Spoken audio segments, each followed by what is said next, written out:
Entre corps et tête de l'ex-cité Tricasse, un cœur de métal, œuvre contemporaine d'artistes locaux, bat à la nuit tombée. Son rythme lent incite à flâner dans les sentes d'une ville aux multiples facettes.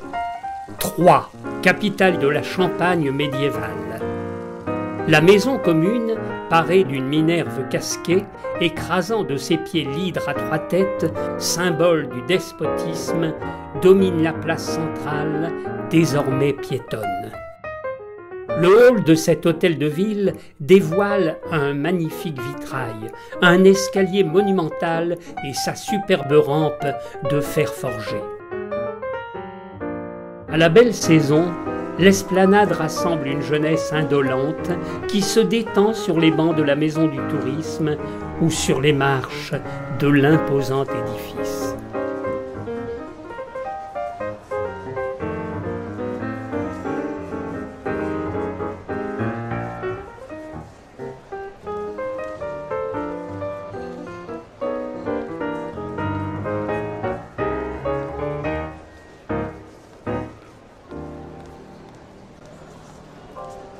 Les terrasses proches s'emplissent de touristes, prenant du repos, tandis que circulent indifférents des passants pressés.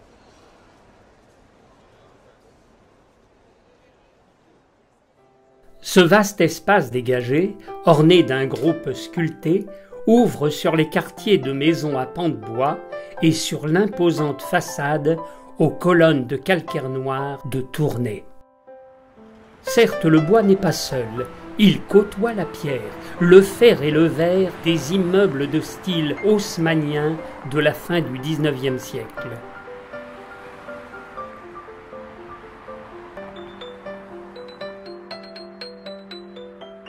Les pignons pans de bois, façades colorées, dissimulent des cours et recèlent des trésors insoupçonnés. L'hôtel du Lion Noir et son magnifique escalier à vis tout de bois, encadré de coursives à la couleur sang-de-bœuf, en est un parfait exemple.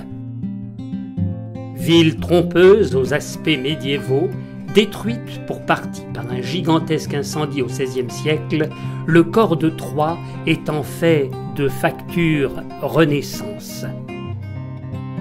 Il faut sans cesse lever la tête pour contempler détails et particularités des façades avec leurs enseignes, consoles ciselées ou ornées de cariatides, sculptures taillées dans le bois, décors modernes ou essences ornant et protégeant les bois.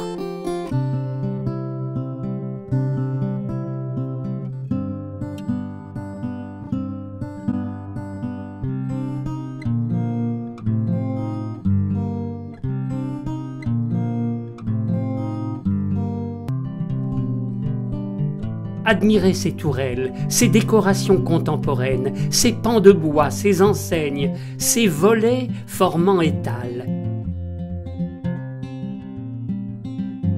Ces gouttières à tête de monstre, parures multiples qui rappellent le temps des grandes foires de Champagne, glorieux passé de la cité.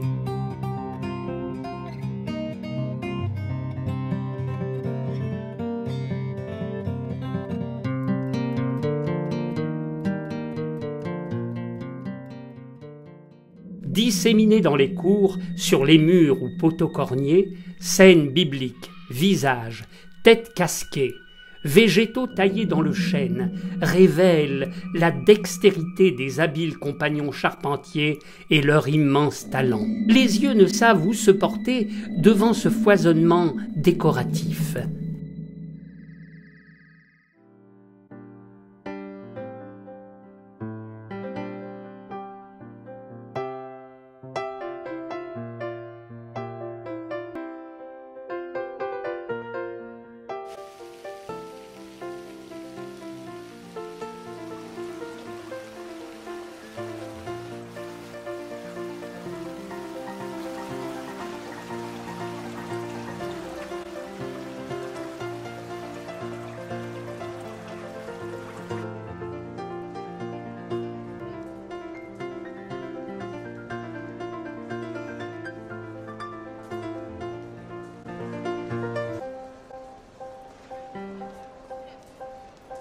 Œuvres artistiques, monuments, statues, fontaines jaillissantes, puits, grilles monumentales et leurs ors jalonnent boulevards, rues et places de la ville.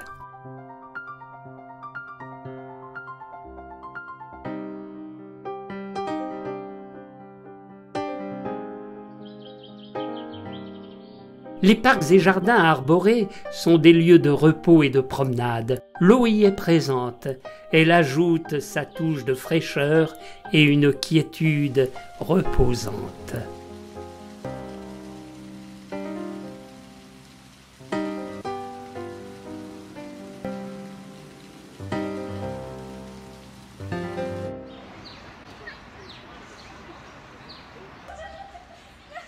La jeunesse insouciante s'amuse sous le kiosque à musique, financé par un ancien ouvrier bonnetier devenu fabricant de bas, ou se regroupe sur l'herbe fraîche des pelouses environnantes pour quelques moments de détente et de décontraction.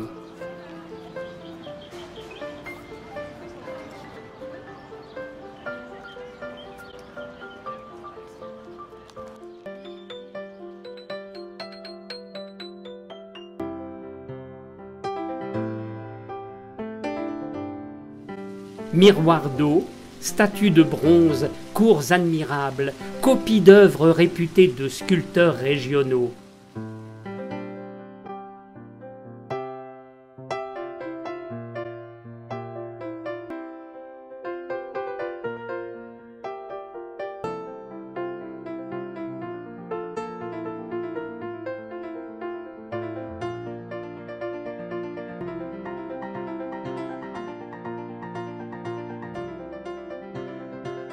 Cadrans solaires, ornements décoratifs, fresques murales, médaillons divers rencontrés en moult endroits sont autant d'atouts, flattant l'œil du touriste ou du citadin et l'émerveillent à chaque pas.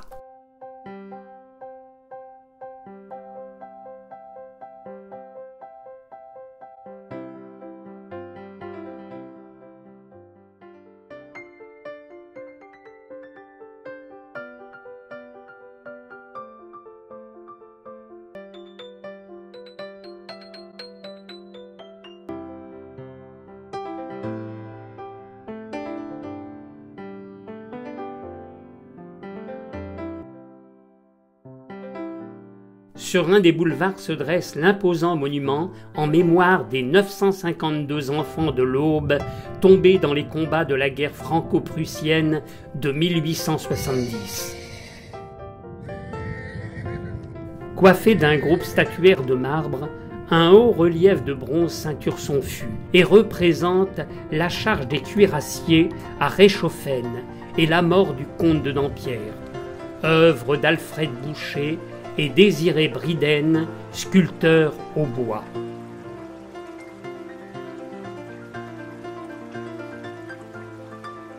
Le canal de Nervaux, bras de Seine, invite à poursuivre vers la tête de la cité, où se dresse la majestueuse cathédrale Saint-Pierre et Saint-Paul, élevée entre le XIIIe et le XVIIe siècle. Outre ses 1500 mètres carrés de verrière, cet édifice religieux renferme de remarquables statues, d'exceptionnelles peintures, œuvres de la Renaissance ou contemporaines, qui allient passé, présent, spiritualité et s'intègrent harmonieusement en ce lieu de recueillement.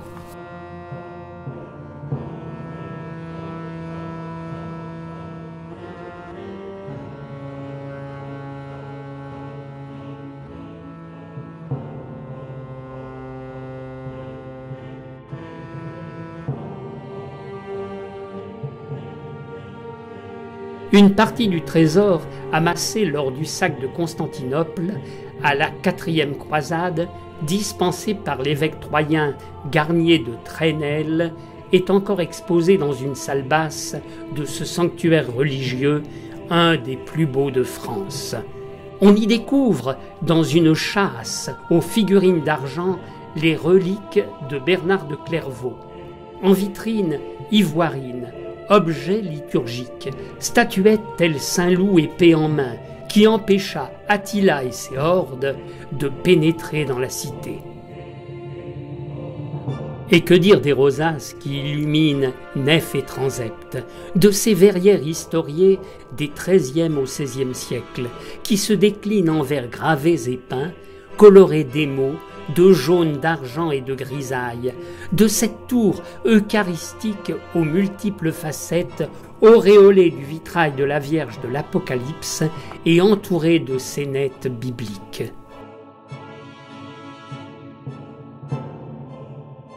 Croyants ou non, l'édifice ne laisse pas indifférent. Une immense sérénité s'y dégage, appelant à la méditation.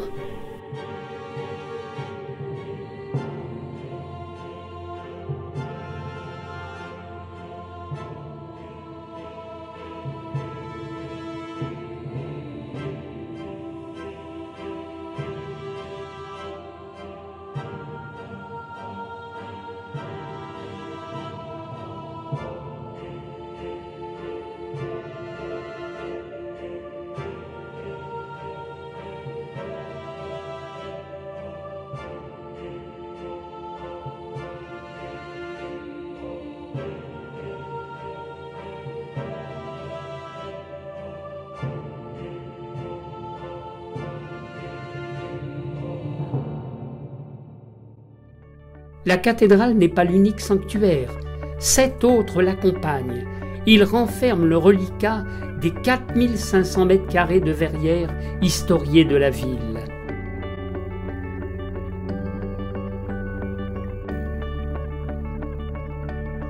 La Cité du Vitrail, quant à elle, expose des œuvres variées qui traduisent le savoir-faire de nos anciens ou actuels maîtres verriers.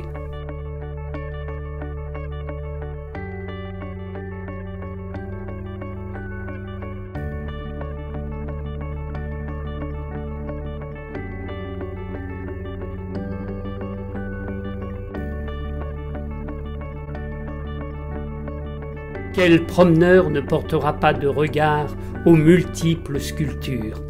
Détails taillés dans la pierre, des consoles et voussures, aux monstrueuses gargouilles, aux statues du beau XVIe troyen, des 8 églises présentes en la cité, aux statues des parcs et jardins ou aux diverses façades de maisons ou cadrans particuliers. Quelle fabuleuse richesse!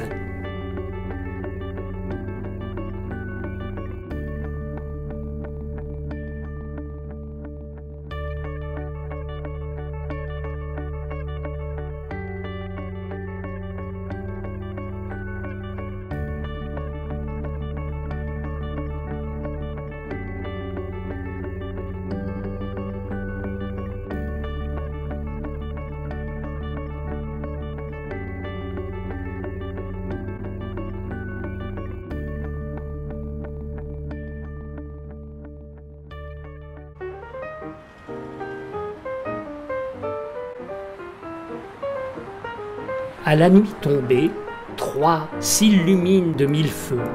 Ces édifices baignent dans une atmosphère délicate et reposante, incitant à la rêverie et à la promenade nocturne. La nuit n'a rien de comparable avec le jour. Le promeneur est enveloppé d'une féerie lumineuse, rehaussée des jets d'eau colorés. Venez, visitez, admirez, déambulez, Troyes vous surprendra.